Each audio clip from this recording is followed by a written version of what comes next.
lot less resources have gone in making of these blocks. So there the intrinsic energy value gets reduced for the product. So the lesser the weight, the less the logistics cost of the product. When it is being installed, it takes in lot less labor because the construction becomes faster.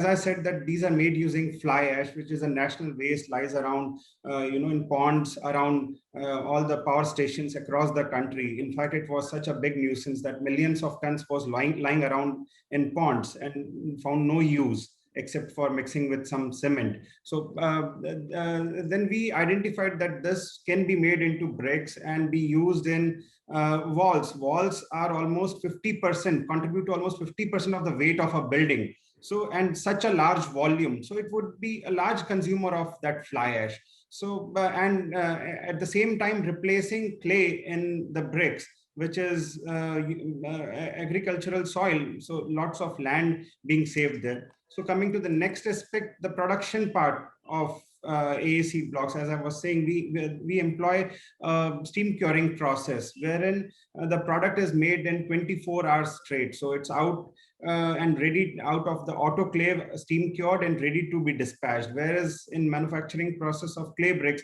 you need to cure it for 21 days. So lots of inventory to be stored, lots of energy to be input. So there the product also features to be green. In fact, the weight, if you compare of AAC blocks, autoclaved aerated concrete blocks versus that of clay bricks, these are one third the weight. So they have a density of close to 600 kg per meter cube. It's even lighter than water. So in fact, it floats on water.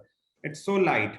The reason it is light, so lot less resources have gone in making of these blocks. So there the intrinsic energy value gets reduced for the product. So the lesser the weight, the less the logistics cost of the product. When it is being installed, it takes in lot less labor because the construction becomes faster. And finally, the most important property of the blocks comes in form of its thermal insulation values.